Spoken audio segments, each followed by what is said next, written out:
Notapierre est une SCPI d'immobilier d'entreprise dont les 3/4 du patrimoine sont des immeubles de bureaux.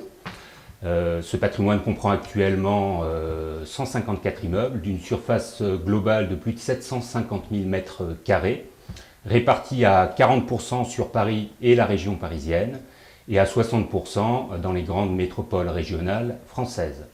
Sa capitalisation vient d'atteindre les 2,4 milliards d'euros. Le taux d'occupation est supérieur à 90% et le taux de distribution depuis 2018 est de 4%. Pour plus d'informations sur Notapierre, je vous invite à regarder les interviews de la directrice du pôle immobilier du Nofi, Florence Zourdet, et notamment investir dans la pierre papier avec Notapierre. La nouveauté en cette fin d'année 2019, c'est la possibilité de souscrire les parts de Notapierre en nue propriété.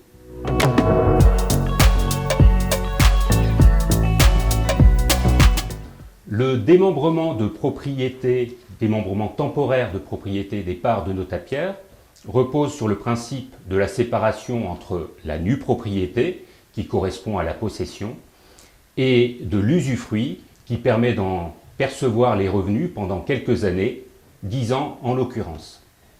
Ce démembrement de propriété associe un investisseur particulier qui n'a pas besoin de revenus immédiats, mais qui souhaite investir dans l'immobilier d'entreprise, de bureaux principalement, pour sa valorisation et ses revenus futurs, et qui va donc acquérir la nue propriété de parts de Notapierre.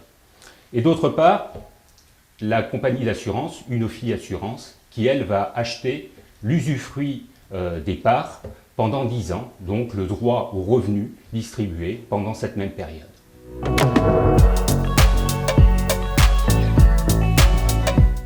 L'acquisition de parts de Notapierre en nue propriété présente de nombreux avantages. Tout d'abord, le prix de souscription est moindre. Il représente 68% du prix de souscription en pleine propriété. Et cette décote est justifiée puisque l'investisseur se prive des revenus pendant 10 ans. Son investissement, s'il le réalise en direct, échappe à l'impôt sur la fortune immobilière pendant toute la durée du démembrement. 10 ans plus tard, l'usufruit s'éteint et l'investisseur retrouve alors la pleine propriété de ses parts sans démarche particulière ni frais et il peut alors en percevoir les revenus. Compte tenu de la décote de 32%, l'achat de parts en nue propriété permet, pour un montant d'investissement égal, d'acquérir plus de parts et donc de majorer ses revenus futurs.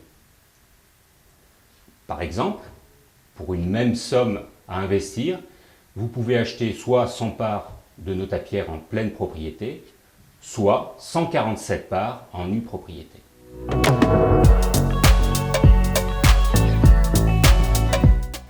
L'acquisition de parts de Notapierre en nue propriété est une solution intéressante pour un particulier qui n'a pas besoin de revenus complémentaires immédiats, mais qui souhaite s'en générer à l'horizon, idéalement, de son départ à la retraite.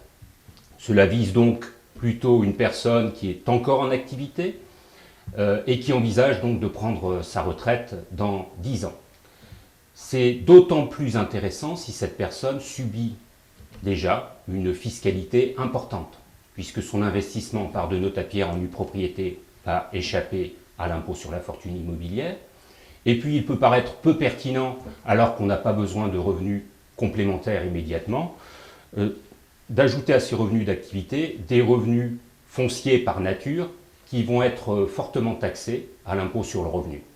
Dans les tranches supérieures du barème de l'impôt sur le revenu, à 41 ou 45%, si l'on tient compte des prélèvements sociaux de 17,2%, cela représente une ponction sur les revenus fonciers complémentaires de l'ordre de 60%. Donc il est tout à fait judicieux de différer la perception de ces revenus complémentaires à l'horizon du départ à la retraite, à un moment où généralement on a une baisse de revenus par rapport aux revenus qu'on percevait lorsqu'on était en activité. Vous l'avez compris, en synthèse, Notapierre en nue propriété est une solution adaptée à un particulier qui ne souhaite pas de revenus complémentaires immédiats, mais qui souhaite s'en constituer à l'horizon de son départ à la retraite, sans alourdir ses revenus imposables lors de la prochaine décennie.